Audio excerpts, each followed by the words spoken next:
Welcome to the Boom Juice Video Connection with hosts Jeff Jarvinen and Sammy Maida. Stay with us. We'll be right back. The clock on the wall says at 12 noon. Welcome everyone to Boom Juice. This is our brand new episode, and we have one very special guest for you, Sammy, Mr. Paul Metsa from the range. Yes. Yes. Not D-range, da range. Well, yeah. you could say the range. Not lug range. No, not the range. Yeah. At any rate, we're very glad to have him here, and we're going to join Paul in conversation here in just a minute. We've got a few little heads up that we want to put out there. Speaking of Paul Metsa and a good friend of his, Mr. Rick Shefchick, they authored a book called Blood in the Tracks a little bit ago. I have not read it. I have to say I have not read it. I've read Rick's other one that he debuted half a dozen years ago in Superior, Wisconsin. We were at a signing party. At any rate, is that the vinyl key? It's Rick's birthday today, so we want to say, hey, happy birthday, buddy, and we'll talk to you soon, and we'll probably talk about you in a little bit. And I don't know if we'll say anything nice, but we will talk about you. The other thing, Sammy, yes, you and me, yeah, Boom Juice, together, yeah, we have international fans. Yeah, it's true now. We have crossed the pond in terms of fans. And there's see the beauty of the internet. Otherwise, this wouldn't have happened. But my first cousins, Ollie and Auntie Jarvinen, Ollie Senior, his son is Auntie. Ollie's a retired teacher and keyboardist. I saw a picture of him with a great big C3. You know what they call that? They call it pianist. Pianist. He's a keyboardist, Yeah. I think. Okay. And anyway, his son flies around Europe in these jets and hangs around with pretty girls and stays in nice hotels. And hey, shout out to you cats. We'll keep in touch. He had to fly over here with some of that and share the wealth, international fame and wealth. I thought I heard pilots make a lot of money. I don't know. Maybe I'm wrong. Oh, yeah. I don't know at any rate, shout out to you guys. Our good friend and former guest here just a little bit ago on Boom Juice, Mark Hawley, Virgil Kane, playing June 1st up at the Powerhouse, and this is in Proctor, Minnesota, just a spit above Duluth, Minnesota. Now, I had mentioned, people talk about the blues. No, they're a rock blues band, and people talk about, well, I like the blues, but 4 or 5 hours of the blues, and I'm like, well, you know what? I can take 4 sets of Virgil Kane and love every minute of it. Yeah, so, Mark is a pretty rockin' cat here, and he's kind of like a showman of a Mick Jagger type guy. And so Virgil Kane has a pretty powerful, energetic set, and their bass player, actually, Dave Prudhomme, is my bass player in Croon Juice. That's right. Yes. So there's that mutual connection there. Yeah. There we go. Yeah, it's the networking. So with all the cats that have been through Virgil Kane and the host of characters, they've maintained a pretty good repertoire and presence in the Twin Pines. I would say almost 20 years. And anytime you go see their show, spot on. It's always fun to be with and talk to Mark and see him play. He's a consummate performer. He's a legend. And when you see Mark, you know he's a rocker from the word go. Another little heads up that we're going to put up some posters, not in this edition of Boom Juice, but the next one coming up. There's going to be a special fundraiser at the Duluth Armory. It's the Arts and Entertainment Center or something like that. Now, this is coming up Saturday, July 13th, right at the Armory, and the Armory stage where all the greats played. The Buddy Holly played. The Supremes played. Roy Orbison played. The fabulous story, and sure Paul can relate to this, of Bob Dylan watching Buddy Holly right in the front row and having that be life-changing days for before Bob. he died. Yeah. Days before he died. Right. Yeah. That's right. So at any rate, Saturday, July 13th, I believe it's a 3-hour show. I think it's like 6 to 9 or 5 to 8 or something like that. Special guest. Get this. You've all heard of the Trashmen. Oh, yeah. The 60s. The bird is the word, baby. Bird is the word. The 60s headlining rockers. Tony Andreessen, original guitarist from the Trashmen, Yeah. is going to be on hand, along with some other well-known cats in Minnesota. In addition, our good friend Bill Belinsky is playing guitar. Bill is from the Electras from Ely back in the day, and Bill's probably the best guitar player I know. Yeah, Bill is like Clapton, Eddie Van Halen, Dick Dale, all rolled into one and lit with a firecracker. And he's still blowing it away. I mean, my guitar player, George Zizos, is one of the best guitar players around, and he looks to him and Bill, with reverence. And so that's how good Bill still is, period. Yeah, absolutely. You got some notes? You got some things coming up here? I got notes. You got notes? Yeah. Did you study the notes? Well, of course I did. I did right now. I know I gave them to you like a minute ago, but I mean, so I'm going to bring you guys up on a couple of things here, so bear with me. A good friend that we helped kind of coach and bring up, he's a fabulous star. He's working his way down in Nashville and back up through here in Duluth. He kind of floats between the two. Mr. Zach Grandel. Any Undrivables. Undrivables is his new I love backup that band. name. Yeah, I just love that name. It's great. So they have a new album that is out now called On the Bottle. Now, is that an album or is that a single on the album? I don't. It just says new record, so it might be. It could be both. I don't know. Well, One or the nowadays you other. release an album, but at any Yeah. rate. No, you're right. But it's available now. I'm sure you can find it on the internet or on YouTube, or you probably go on to. Well, he's got his address here, so we got to go to ZachGrandelmusic.com, Yeah, and we'll put that on there for you. And his schedule is on there, and he's got a date coming up. When is it? Yeah, so he's got a gig up in Buell at the Hideaway. And ironically, I've never been there. I haven't been there. But that show is Friday, May 24th. So if you want to catch Zach. And he's not in town much. He's actually gigging quite a bit down in Nashville. Well, he goes down to Texas. He goes down yeah. south. He does quite a bit, actually. Yeah, Nice to see. Very up and coming cat. Check him out. Yeah, nice to see. Yeah, and then so of course, why not? I gotta do it. I gotta do it. Oh, of course you do. I got to do it, yeah. So I got to plug my own band, and not to toot our own horns, but tooting our own horn. My band, Croon Juice, has really taken off, quite unexpectedly. We knew it would be good. We didn't think it would take off the way it is. And so we have a gig coming up Saturday, May 18th at, the same place we're at, the Superior Tavern. Superior Tavern. Yeah, Superior Tavern. So catch us. We play the most diverse set list that you've ever seen. I mean, we'll be doing Elvis, and then we'll be doing, Tanya Tucker or something. And Tammy Wynette. Tammy Wynette. And Steppenwolf. I mean, are you kidding me? It's just, and then we go to Kiss. Yeah. Kiss. Okay. Roy Orbison to Kiss. That's our set list. So it just bounces all over the place. And trust me, if you are a fan of music and you like to boogie and you like to dance, go check them out. They're really a band to take in. You just got to go see them strictly for the set list. Yeah, we're talking about, we all play in different bands. We all got, so Perfetti plays in another band, I play in another band, and Dave, of course, we just mentioned, plays with Virgil Caine. So we're all, and Johnny Seguin, of course, is solo. And so all these cats are top notch. So if you want to see good music, go check them out. One last heads up before we move to the couch. The couch. And visit with our friend Paul Metsa. Speaking of Paul Metsa, now I just did a little filming of Paul yesterday at his gig at the Blackwater Lounge in the Graceland Plaza. Now, when you say that, you really think I should be wearing tie and tails? Blackwater Lounge in the Graceland the old Plaza? Hotel Duluth, Oh, yes. At any rate, it's a lovely little place. Paul's a great performer. You got to watch this. Well, they are also the longtime home of the Maxie Childs Trio, which is actually a quartet.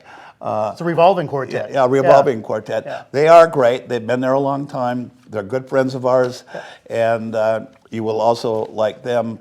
So anyways, any more heads up? What do we got to talk about? You know what we're missing? We've got one more that we should bring up, and that is our good friend and former host of this show, Armin Blackwater, also of Steppenwolf, is coming back to the fold here in town. For a week's stay, a week's Duluth, vacation, Duluth, yeah. actually, from Florida. Yeah, yeah. So he's coming on up, and that's going to be fabulous. I'm sure some details will be classified, but what is not classified, we're going to tell you. And he'll be up here Sunday, June 23rd at 1 p.m. Starting at 1.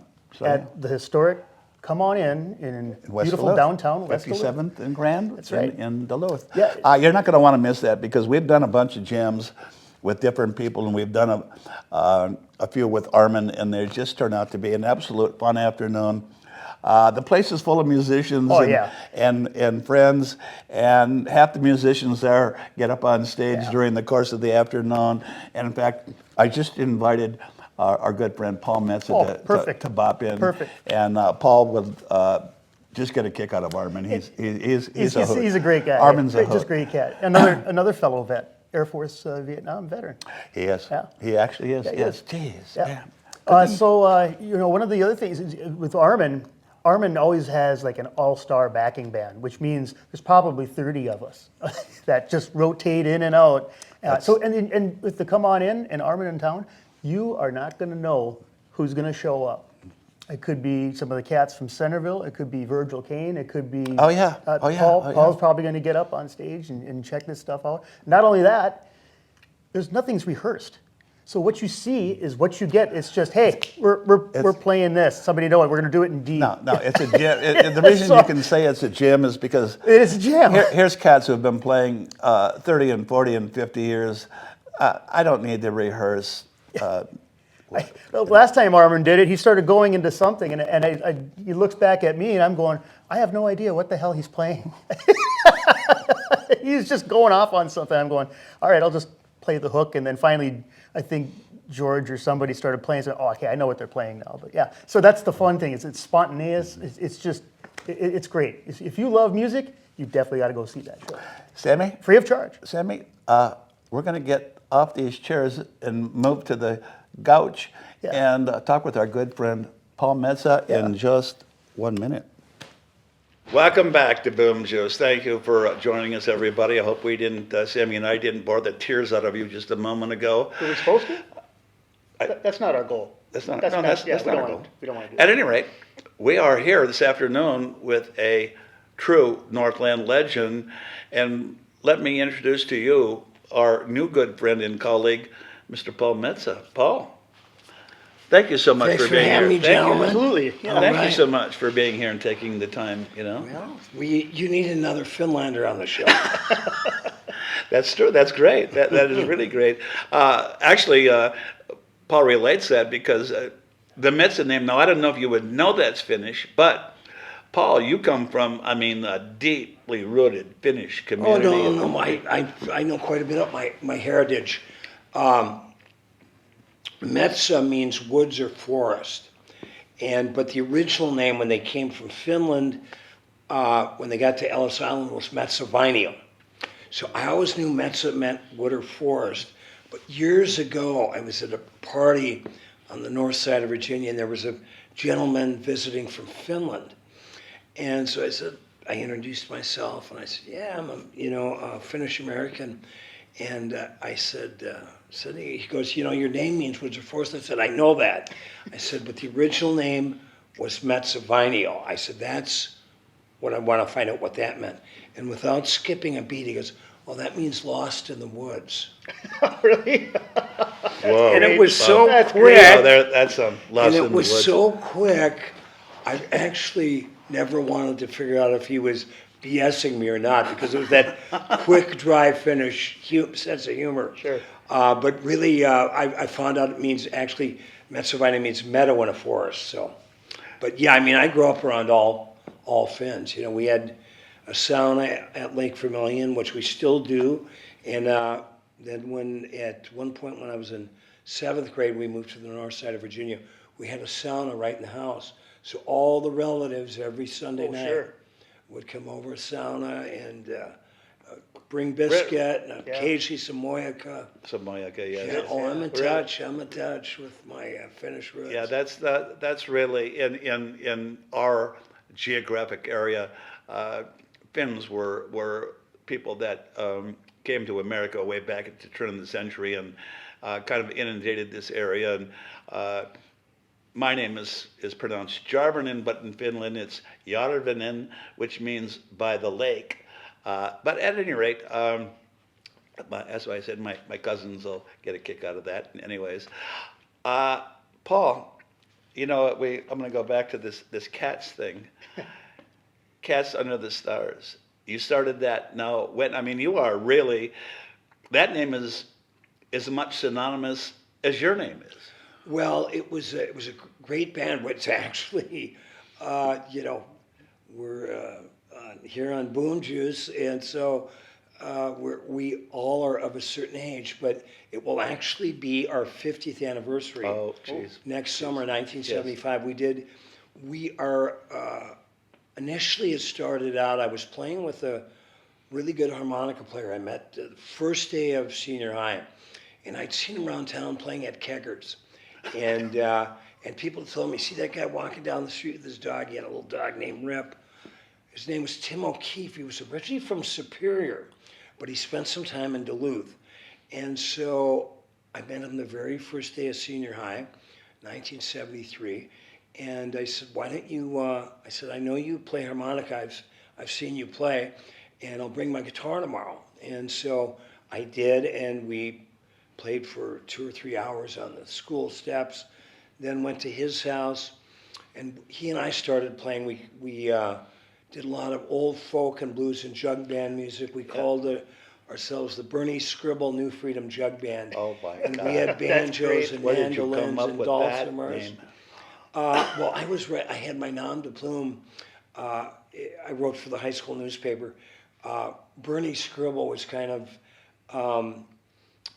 the, well, when I say stoner version of me, that's redundant because we were all stoned in 1973. But so Bernie Scribble, that was my nom de plume to write in the high school newspaper.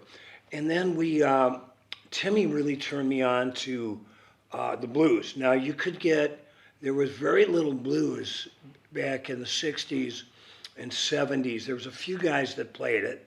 Correct. But you heard most of your blues on Johnny Carson. You see B.B. King or King. Jimi Hendrix.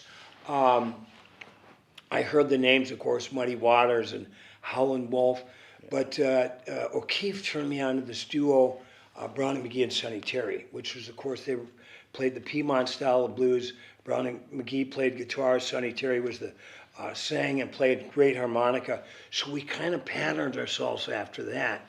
And so a few months later, we morphed into Metsa and O'Keefe, and we used to book ourselves as the only Finnish-Irish acoustic blues duo in the upper Midwest. That's great. We met another fella named John Pasternacki, and we started playing around as we were playing a lot of, our generation used to listen to like Ry Cooder, John Hammond, Bonnie Raitt, David Bromberg, Sure. Taj Mahal. That's where we got into it. All those folks listen, they had the good fortune of being able to listen to and play with the Muddy Waters and the Howlin' Wolves and Memphis Minnie and Jimmy Reed and John Lee Hooker and the rest.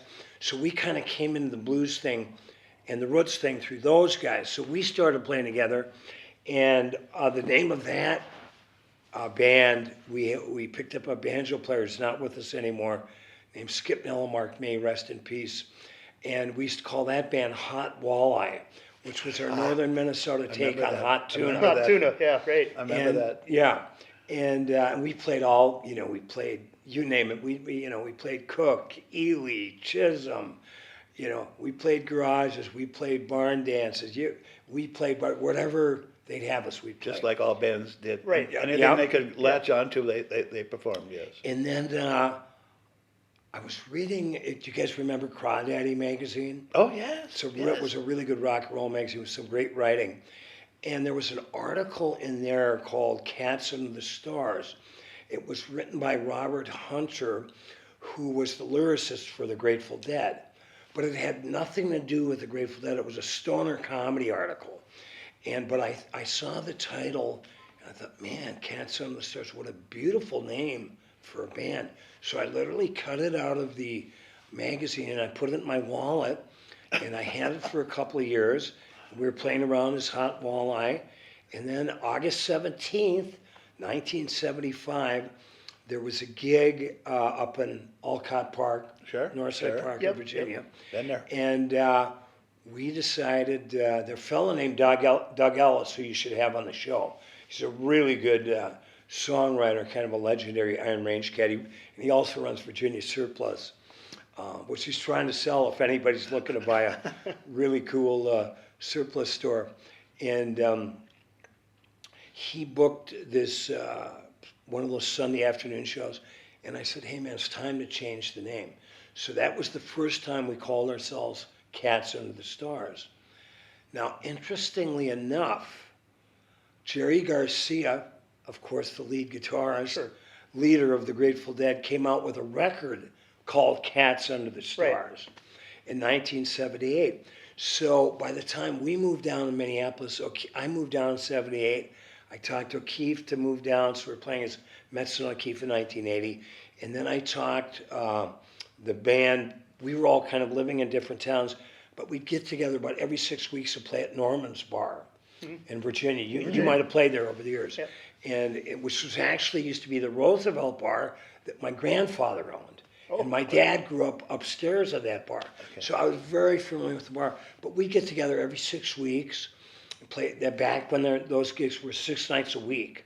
Right? Which those gigs don't exist anymore. Yeah, those days are gone. Yeah. But the money was good enough, with the rent was cheap enough, we could all meet and get enough money to go back to wherever we were living and, live for another 6 weeks to 2 months. Now, were you performing a combination of folk and contemporary rock and roll, or what was the format? Well, really before that, I really started out, I had two really good guitar teachers when I was like 11 or 12.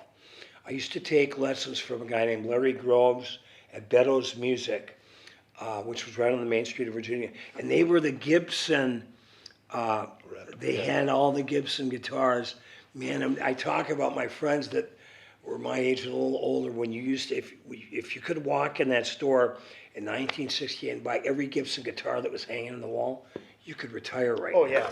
Because they had ES335s and Les Pauls and SGs, So I started taking there when I was in second grade, and I just could never learn how to read notes, I wanted to just start playing songs. So not long after, I got the little Pete Seeger little book, the Guide for Young Folk Singers or something. And I started, figured out a few chords. Then when I was in 5th grade, I met a fellow by the name of Dennis Monroe, who played in a band you'd remember, the Small Society. Oh, for sure. And with the Driscoll brothers, Bob and Dennis Driscoll, Al Lukowski on drums. Very popular band. In fact, they won the 1968 Duluth WEBC-sponsored Battle of the Bands, and that's back when WEBC would sponsor a single for them. So they put out a record with this original song called Live for a Real Good Sound. I don't want to interrupt, Paul. No, here, please but do. I got to tell you, when Tracy London and I put together these compilation CDs starting back in 2004, we did two 60s bands compilations. We did a 70s, and then we did a country one. Small Society was one of the first group that we took their records, transferred to digital, found some pictures, and they're on, I believe, our first CD. I think it's Sensational 60s or 60s Smash Hits. At any rate, They were a great band. We did a lot of talking about them, and people I've met over the years, including Bill Belinsky from the Range, was saying, yeah, those guys were our competition, but they were good. Yeah, and they had matching Fender amps, Bob had a dual showman, and Dennis had a bassman.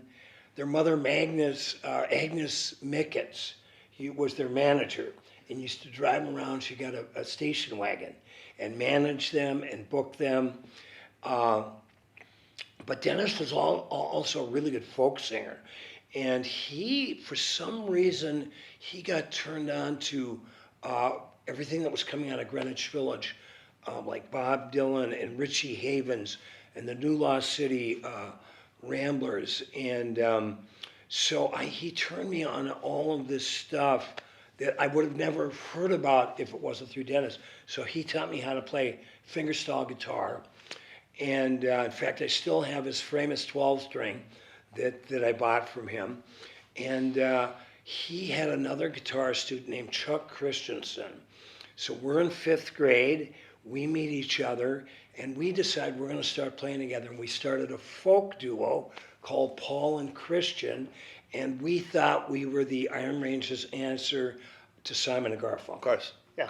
And so we were, we played I remember we played a lot of talent shows. We played a talent show in Mountain Iron. Now, this was the height of the folk scare, 1968, right? Yeah. So everybody's playing guitar. I mean, there were a couple accordions and a couple of, acts, But Chuck and I were, we were also heavily influenced by the Man from U.N.C.L.E. and T.H.E. Cat and James Bond and Man from Flint. We were 6th grade. It was like this make-believe world that... I Spy, yeah. I Spy, exactly. Yeah. So this particular talent show at the Mountain Iron High School, we thought they asked all the performers to go out into the auditorium to figure out how it was going to run, the order of the acts. Well, Chuck and I thought, why don't we stick around backstage and detune all the guitars? No. Sabotaged, yeah. No. Sabotaged, Exactly yeah. what Chuck took that side of the room. That's great. I took the 12 strings. He took the 6 strings. And now we came in 2nd place. We didn't win the gold. We came in 2nd behind the Mountain Iron PTA Mothers Tupperware Jug Band. So it wasn't a straight rise to the top. Whoa. And it might have been kind of karma holding us back. Kind of like paying dues here, isn't it? Right, yeah. But it's been long enough. I don't think I could be arrested for that. But Chuck and I played together then in a junior high, and then we started a rock band when we were in 6th or 7th grade called The Positive Reaction, and we had you guys will dig this. We had 2 12-string guitars. Chuck played a Vox 12-string. I played a famous 12-string with a DeArmond pickup. No bass, and our drummer was Gary Paglosetti, who went on to become very well known as the youngest judge in St. Louis County. They named him a judge when he was about 29 years old. In fact, I just bumped into Gary at Costco about a year ago up here in Duluth. I hadn't seen him in years. But we were playing around. Yeah, I mean, no bass. We predated the White Stripes by 45 years. And so we played into junior high, and then high school. We picked up a couple new guys, Brian Mackey on drums, Brian Vitale on bass. Brian's not with us anymore. May he rest in peace. And we changed our name to Damn Everything But the Circus. So we were playing high school dances, and we did play the 1974 WEBC Battle of the Bands at the Duluth Armory, and we won. No kidding. Outstanding. So it was cool because the small side he won in 68, we won in 74. And so, yeah, that was one of the first times I'd actually played in Duluth. But I came down with my family to Duluth. We'd always go to the Home and Boat Show. And one year, George Goebel was the headliner. And Lonesome George Goebel, who was a good guitar player. He was. He was the Gibson, he played Gibson guitars.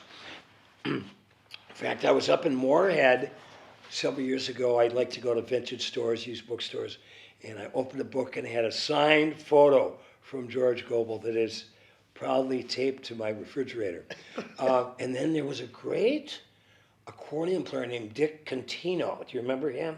I do not remember that name. He actually was. Where is he from? He was from, I think, believe New Jersey. He was on Ed Sullivan several times. Okay, all A right. phenomenal accordion player, and he looked like Elvis Presley. And he'd walk around the, the Armory and at the Home and Boat Show. Now, funny, Dick Contino. I was reading an interview with Roy Batan, Springsteen's piano player, and they said, "Well, who are some of your influences?" He said, "Well, there used to be this accordion player named Dick Contino," and I go, "So Dick's influencing me to a certain degree, and has a little influence in Bruce Springsteen's band. So you never know who you're going to run into at the Duluth Armory." Boy, I guess, really. What, now I know you spent a lot of years performing like down in the cities, the caboose. Yeah. Whatever. Now, was that mainstream rock and roll? What was that? No, we were starting to play originals. First of all, Cats and the Stars, we were almost, when we started, we were kind of a country rock band that played some blues and played some original stuff. And then when Pasternak, Keith moved to Minneapolis, we were heavily influenced by a three-piece vocal and guitar group called Rio Nito. And they did all 30s and 40s three-part harmony. And they were really good. And my mother loved that music. She loved the Mills Brothers and Duke Ellington. So so we put on tuxedos and we learned all these 30s and 40s swing jazz tunes, really complex harmonies. We rehearsed a lot, and we knew our stuff. There's one great, there's two things people can go. The WDSE TV did our documentary on Paul Metsa and Cats on the Stars I for our saw that. 40th. I saw that. And there's a clip of us in tuxedos playing that. But then we also started to play as a rock band. And we were one of the first bands to start playing Neville Brothers and New Orleans music and Bob Marley. And we played long jams. Now, because we had the name Cats Under the Stars, everybody thought we were a Grateful Dead band. Now, we weren't. Yeah. Now, we did smoke weed and play really long jams. So we had that in common. But we played some cover songs that the Dead did, like Big River by Johnny Cash, Not Fade Away by Buddy Holly. But we really had our own take on things. But what was cool about that was the Deadheads that were out there thought we were a Grateful Dead tribute band. So we already had kind of a built-in audience. And then when they heard us play, it was similar enough. We were a jam band. We were kind of heavily influenced by a lot of the San Francisco bands like Quicksilver Messenger Service and Moby Grape. And we were a really good dance band. So, but I'll flip back a little bit. When I started to play in the nightclubs up on the range, my English teacher is a guy named Tommy Moeller, who has been playing for the last many years with the Renowns. I heard. I heard that. Yes. And so Tommy also gave me some guitar lessons, and he was playing with Tony Perpich and the Perpetones. Now, Tony Perpich had Perpich TV and Music, downtown Virginia, which we all hung out at, all the fledgling musicians. That where we spent our lunch hours there in Cane Lake's Candies and Pepin Jack's Bakery, because you get free pastries at the bakery.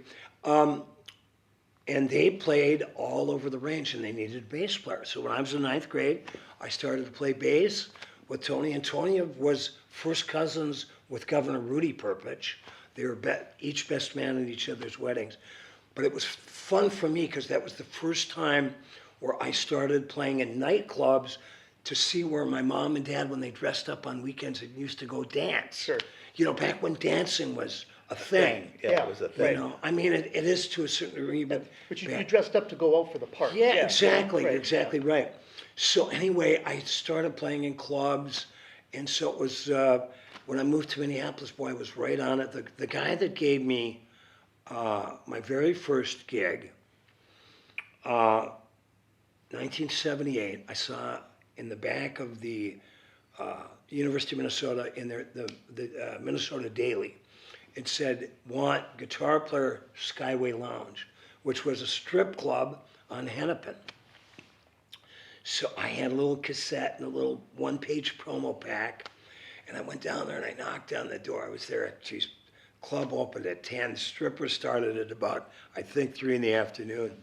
So the owner came and let me in, and I was raring to go. I was, 21 years old, and I was ready to rock. And so I'm sitting there talking to this fella. Turns out to be, his name is Reggie Callahan.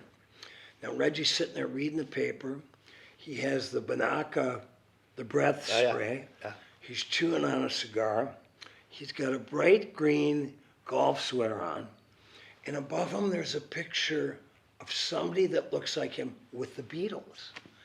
So we're talking, and he was just excited that somebody would answer the ad. So, I started playing there that week. Well, it turns out Reggie Callahan was the guy that booked the Rolling Stones in their first gig in Minnesota at Reggie's Danceland, 63. He booked the Beatles at Met Stadium in 65. And I hope, and I may rest in peace, I don't think he's with us anymore. I'd like to think on his tombstone said, here lies Reggie Callahan, provided the debuts in Minnesota for the Rolling Stones, the Beatles, and Paul Metsa. That's actually pretty cool. That's really cool. Reggie was a hell of a guy. That can be done, Really yeah. cool. Paul, I want to jump up a little bit now, and a lot of us know that you're quite a bit of a devotee, a student of Bob Dylan. Now, of course, the correlation here is that after Bob Dylan, who was born in Duluth, moved to Hibbing when he was, 8 years old or something like that? Yeah, 6 or Like 7. that. And, I don't know of anybody in our circles that knows more about Bob's life than you do. Rick Shefchak, maybe? Yeah, well, I've always been intrigued by him. When I was a kid, when I was, 9 or 10 years old, they were calling him Bobby Dylan. In fact, there's still people on the range that refer to him as Bobby Dylan. But when I heard, Like a Rolling Stone on the radio in 1966, found out this guy's from Hibbing, right? This guy that's really kind of in the process of changing American culture. I said, I gotta know more about this guy. So I was probably, my sister Kathy Extel, she was a senior in high school. So I got to know, Bob through Kathy's record collection, Dennis Monroe's record collection. And then when I got old enough to hitchhike, when I was about 13 or 14, I'd hitchhike over to to Hibbing, and I'd stand in front of his house and I'd go, the young man that walked out of those doors is, right now as we speak, is in the process of changing American culture. And to me, it's always been a touchstone that even though I grew up on the Iron Range, you can get there from here. Sure. I wasn't quite sure where there was. So I always took that as just a great example of what could be done. Yeah. What was the sign? So I've watched him over the years. I'm not, I don't bow down to the guy. I enjoy him as much watching his career. I've been a professional musician now for 40-some years. I know how hard it is. And, Oh, sure. And now he is, he's a genius. There's no doubt about it. But you see what he's had to put up with. He's had every stone critically thrown at him. He's made his own mistakes. He'd be the first to admit it. But to see this perseverance, to me, Bob Dylan represents just a true Iron Range work ethic. And so that's why I enjoy him. I've seen him probably 30 sometimes in concert. When I moved up to Duluth, I happened to know Bill Pagel, who owns both the Duluth and Hibbing House. So I was able to rent Bob Dylan's childhood home for the first year I was here, which was really a lot of fun being an Iron Range folk singer myself, so I'd sit on the front porch in the mornings having my coffee, and people would come from, one of my renters' duties was man in the guest book. So people would come and we'd chat. They were all really nice. You'd have teenagers from Wisconsin youth camps to retired couples in their RVs. There was parties from 5 different countries, a variety of languages. But my duty was, besides to pay the rent on time, was to get the names, the date, and where they're from. So, and I'd give them a little tutorial because Dylan went to kindergarten at Nettleton School right up the alley. And right. so I'd get, and then if we kind of hit it off and had some of my CDs sitting around, I'd give one of my CDs, which I referred to a friend of mine. It was kind of like the Jehovah's Witnesses in reverse. Yeah, that's great. I know I'm such a, I know I don't have many things to say, so just jump in any time. No. and cut me off. One thing. I love talking about this stuff. No. It's quite interesting to Sammy and I, and certainly a lot of other people.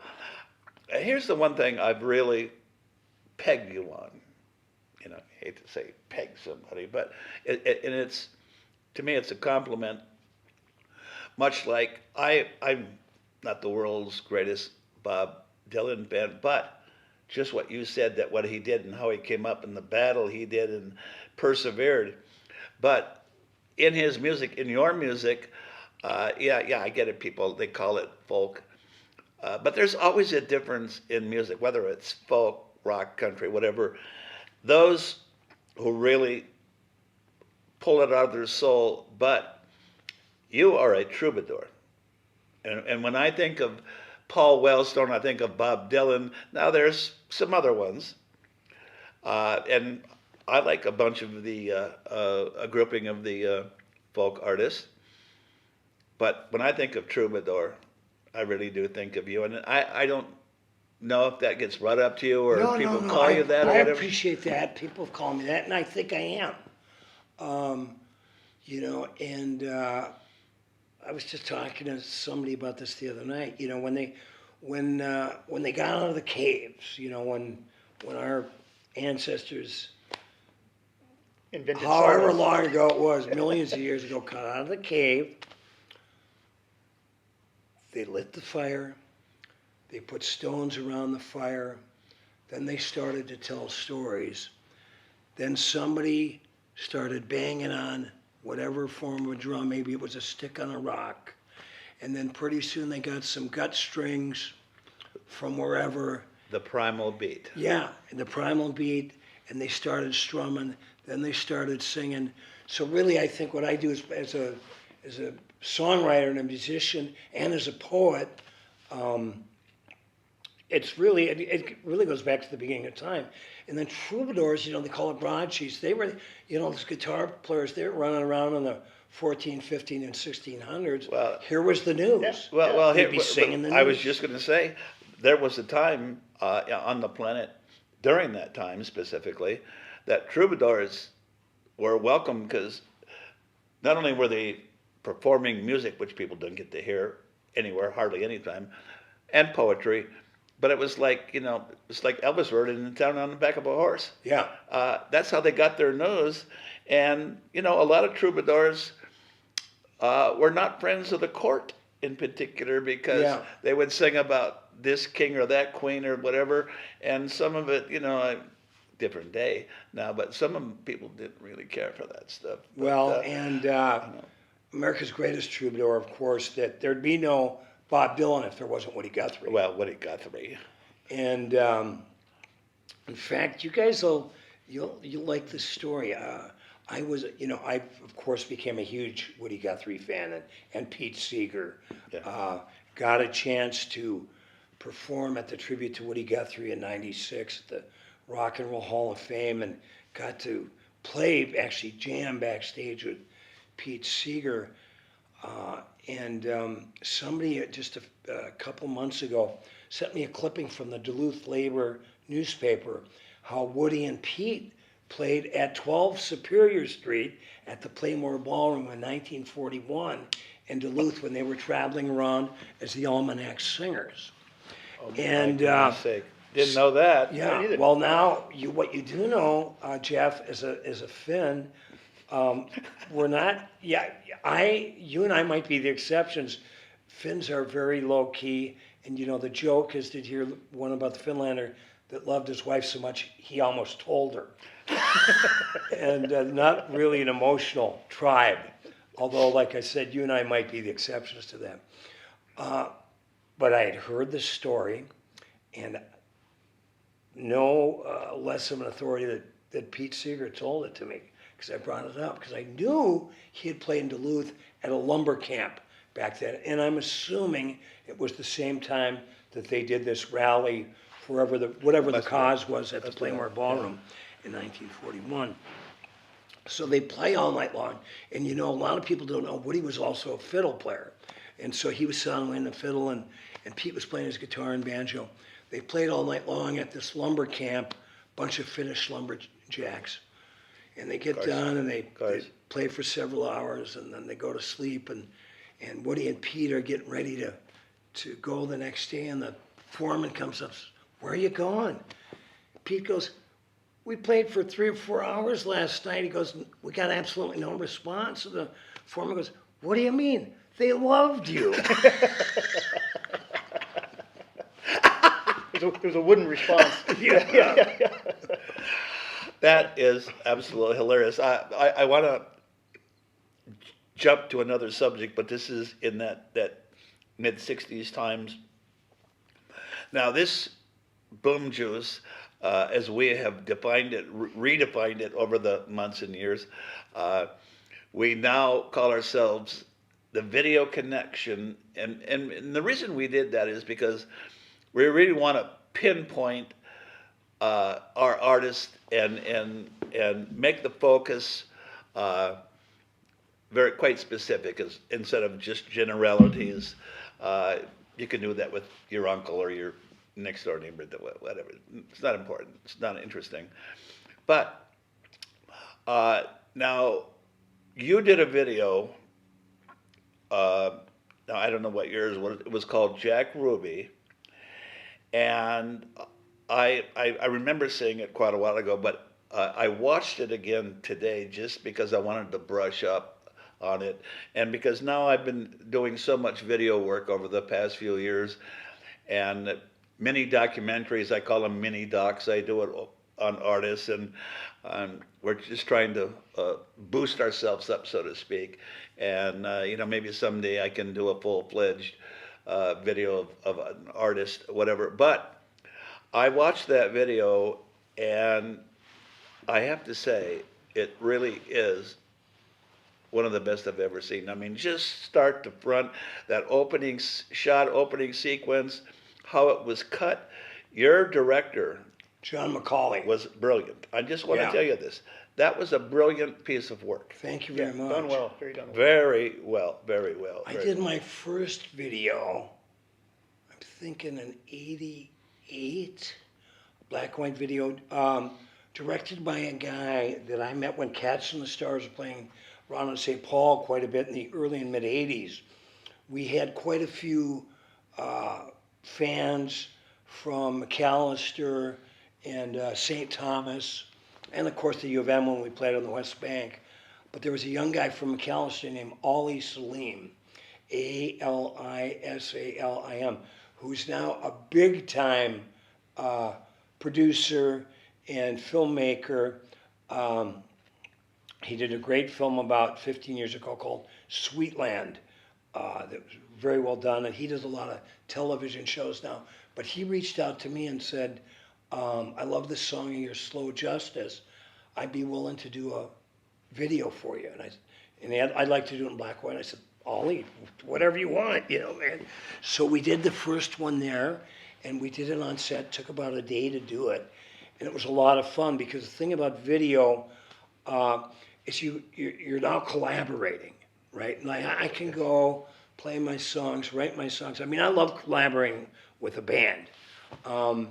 But this was like a different genre, a different type of art. So that was really fun to do that. I let him be in charge. And then it was, I think it was the 50th anniversary of the JFK assassination. And I had written the song Jack Ruby in 1992. And good friend of mine who had been doing video work with his own company for quite a while, named John McCauley, reached out and said, I think this would be a great video. Paul, let for me the song. let me stop. I want to pick up this conversation in a couple of minutes here, and I'll tell you Yeah. why. I'll tell you why, Paul. For the audience, for our juicers out there, do we call them juicers? What do we call them? Oh, yeah. Okay. At any rate, I can't say It sounds a little juicers. weird, but yeah, that's what you Juicers isn't really the best thing to do. go with that. At any rate, we're going to play this for the audience because they need to see this, Paul. It's just It's really done absolutely well, fitting. yeah. It's Thank you. wonderfully done. And kudos to you and your people. But let's pick up this conversation in just a couple minutes. Hey, we're going to be right back.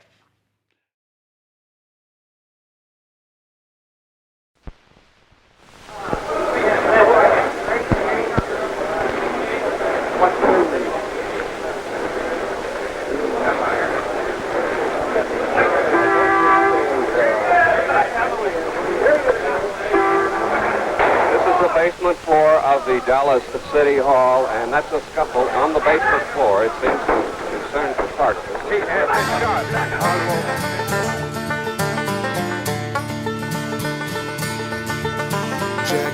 Jack Ruby in a Kavanaugh hat. Whoever taught you to shoot a pistol like that? Oh, you snuck in the basement and you stood in the back. Jack Ruby in a Kavanaugh hat. Jack Ruby, you were 15 years old. On the south side of Chicago, you looked up to Capone. Stole girls' lunch money, beat boys on the way home. Jack Ruby, you were 15 years old. Jack Ruby, when you were 21, oh, you traded brass knuckles for a caliber gun. In the Sherman Hotel, bootleg whiskey did run. Jack Ruby, when you were 21. Jack Ruby, when you were 35, set up shop in Dallas, you had nothing to hide. A nightclub of hookers and cops side by side. Jack Ruby, when you were 35. Jack Ruby, when you were 49. From the Carousel Club, you kept the judges in line. J. Edgar Hoover said there's no organized crime. Jack Ruby, when you were 49. Jack Ruby in a Kavanaugh hat. Whoever taught you to shoot a pistol like that? Oh, you snuck in the basement and you stood in the back. Jack Ruby in a Kavanaugh hat. Did the Kingfish in New Orleans give you the key? The men you should contact and the men you should see. A Confederate cloak of conspiracy with an eye towards November 1963. When the motorcade turned on Houston and Elm and into the crossfire where Camelot fell, with the shots from the Bush's sixth floor window well, in Dealey Plaza more than 3 empty shells. Was Lee Harvey Oswald the only one? What of those in the bushes who started to run? Was Secret Service credentials in government guns? Oh, they'd answer no questions about what they had done. Oswald was set up, so he did say, before he appeared in the basement driveway. And on live television, Ruby blew him away. Well, Godspeed the witness with something to say. Jack Ruby in a Kavanaugh hat.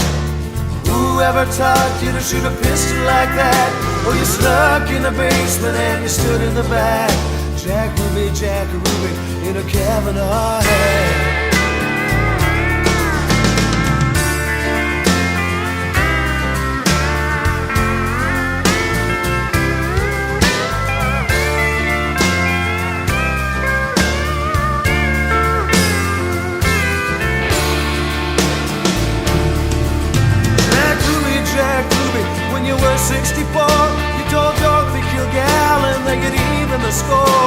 from your jail cell, gave names and numbers and more. In 48 hours, she lay dead on the floor. Jack Ruby, come back from the grave. Tell it for real, whose lives you would save, and the powers behind the deals that were made. How a president's murder became your stock in trade. Well, those who are guilty are alive to this day. They got their visas in D.C. and they got in their way. Others laid low until election day. It was a day of high treason and a quick getaway. Well, did the Warren Commission mean what they say, or did the mob or oil money get in the way? Did the shadow of Cuba darken the day? In Dallas County, the land of LBJ. In Dallas County, the land of LBJ. Jack Ruby in a Kavanaugh hat. Whoever taught you to shoot a pistol like that? Well, you snuck in the basement and you stood in the back. Jack Ruby in a Kavanaugh hat. Jack Ruby in a Kavanaugh hat. Whoever taught you to shoot a pistol like that? Well, you snuck in the basement and you stood in the back. Jack Ruby in a Kavanaugh hat.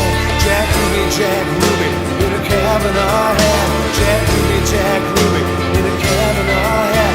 Jack Ruby in a Kavanaugh hat.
Sammy, did you happen to see Jack Ruby, the video?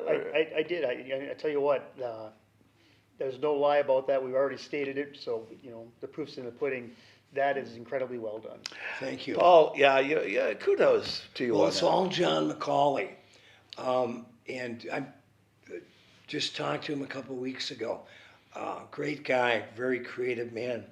But that whole the Jack Ruby story is you gents might find interesting. So I remember, and I'm sure there's juicers out there, as you call them. Now, when I think of juicers, I think a guy that's But anyway. That might be the case too. Yeah, really I'm sure. We don't drink that much, do we? Listen, I never thought we did, but maybe. I hung out with you guys at the Come On In. I know who you hang out with. Okay. So, Jeez. I mean, bless them all, right? Yeah. But anyway, I had seen Jack Ruby shoot Lee Harvey Oswald on television, like millions of others people did. And of course, that was such a dark time in American history. Who'd ever think that somebody could kill our president? And JFK was, no matter if you were really a Democrat or Republican, he was just a very inspiring figure. And so we watched it, and president gets killed, and now Lee Harvey Oswald shot on live television. Really, when you look back at it, it was the first reality TV show, right? Absolutely was. And so I was 7 years old at the time, And then, of course, the Warren Commission came around. So you never really, the JFK assassination theories and the Warren Commissions, they were always kind of there. And then Mark Lane came around, rebutting the Warren Commission. So I was always kind of interested in it. I didn't start buying books on it until I was about 14 or 15. But I always thought the name Jack Ruby really had kind of a poetic resonance. His real name was Jack Ruby. He grew up in Chicago. And so over the years, I've been to Dealey Plaza twice. I've got 15 or 20 books on the subject. And one day, I was reading the Minneapolis Star Tribune, and there was an article how Jack Ruby's brother was selling some of Jack Ruby's artifacts to pay off a tax lien, including his Kavanaugh hat. And boom, this is like, you know. That song must have come together for you right there, right at that point. That was the key. I mean, that's, I wish all songs were that inspired, it came that quickly, but the chorus did. And I swear to God, it came right in my head. Jack Ruby in a Kavanaugh hat. Whoever taught you to shoot a pistol like that? You snuck in the basement, you stood in the back, Jack Ruby in a Kavanaugh hat. I mean, it literally came that quick.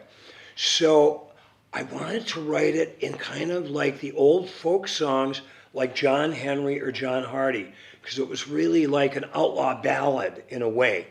And that's how I kind of wanted to present it.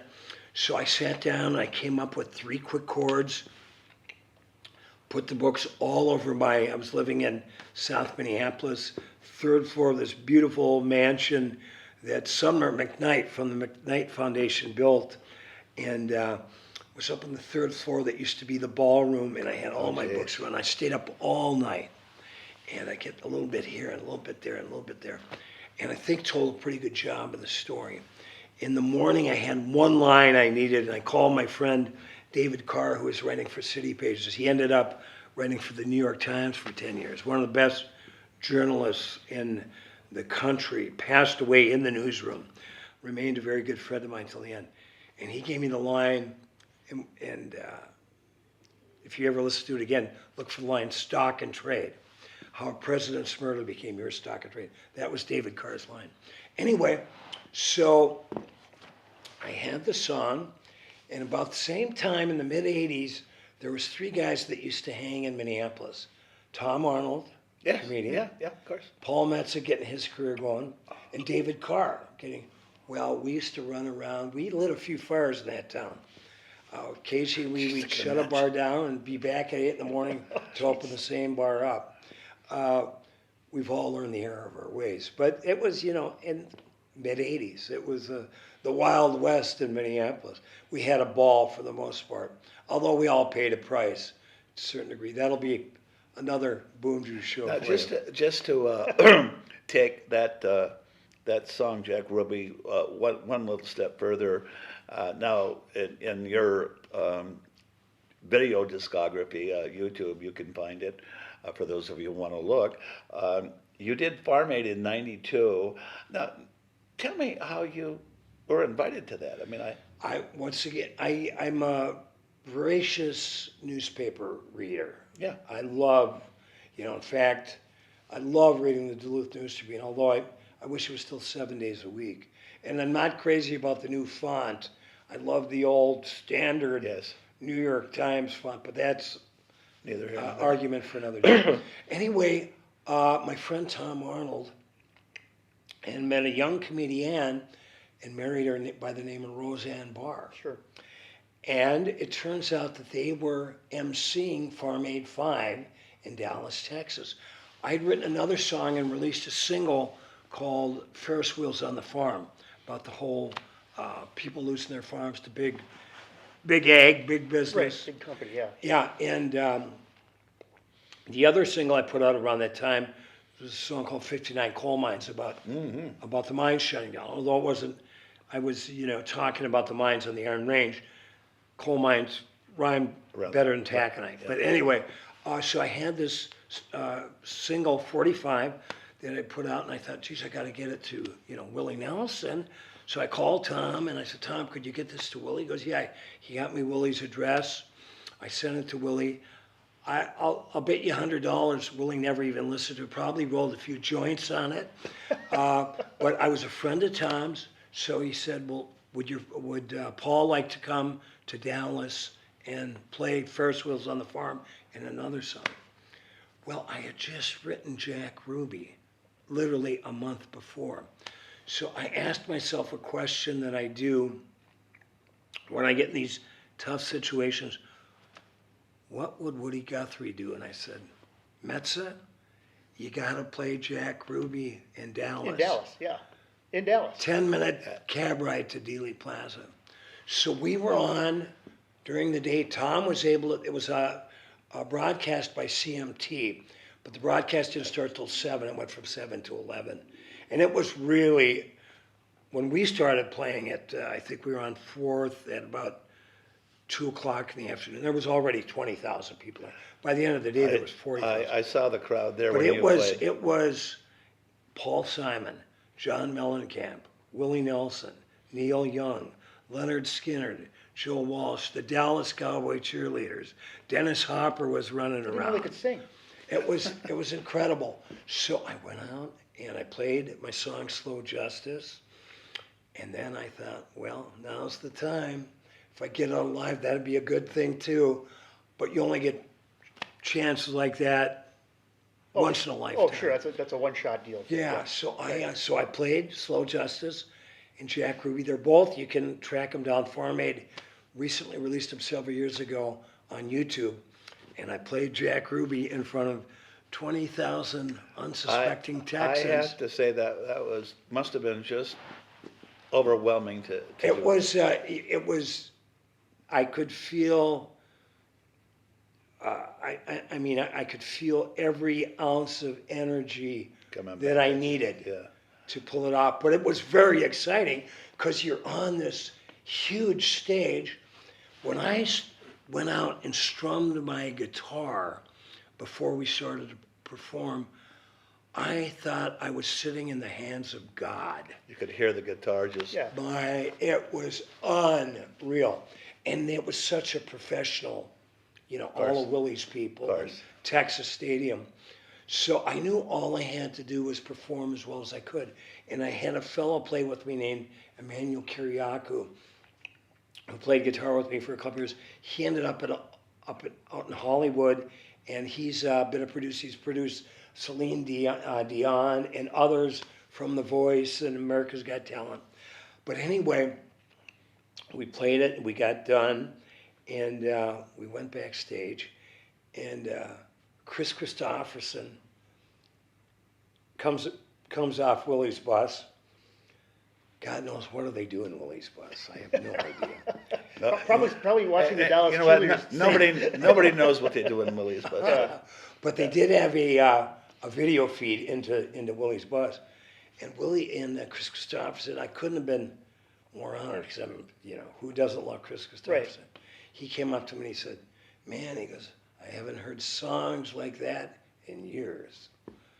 So it was really cool. And then we got invited, of course, to play the encore at the end of the night. We played I Saw the Light, the old Hank Williams tune, yeah. and a couple other tunes with the Dallas Cowboy Cheerleaders and everybody, and 40 or 50,000 people.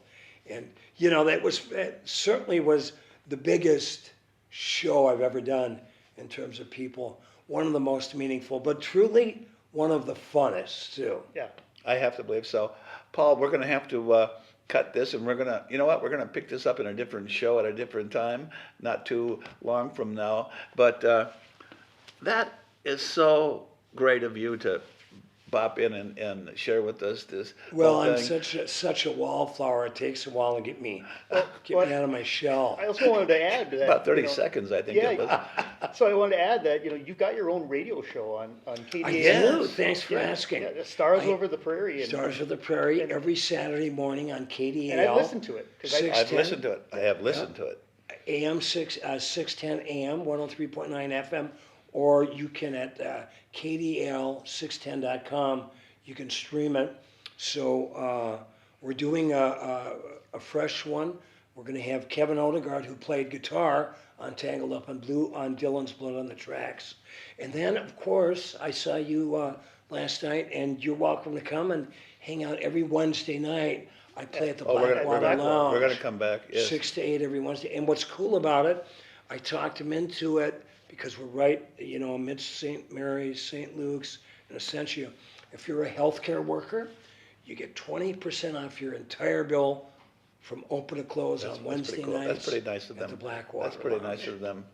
Paul, we're going to see you in the future, and in the meantime, we're going to go hang out and pull a couple back and become dyed-in-the-wool boom juicers. Juicer. Sammy, Yeah. you know what we did last time and the time before and the time before? Damn it, Jim. Damn it, Jim. We forgot to thank our thank crew. our crew. And so let me go right now. I've been in the studio here all week. Their newest member, Sean Jones, has been helping me. Liz Minette has been helping me. Jim, the Whiz Kid, Wisniewski's been my number one He's the man. main man. The man. And of course, our compadre, Brian Hull, is with us. And so we want to say shout out, and we're going to put it in this episode. And God forbid we do it again. You know what? This is your fault, Sam. I'm going to tell you that right now. Just get out of here. Hey, talk to you kids. Yeah. Hey, everybody. Next episode. Thanks, guys. Thank you, Paul. Okay.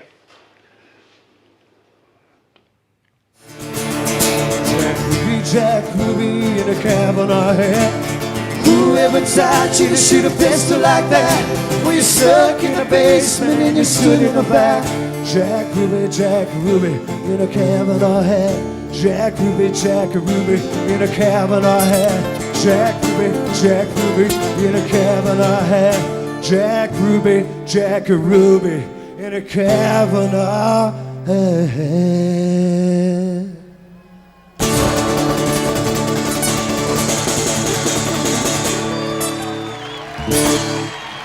Thank you very much. Have a nice day.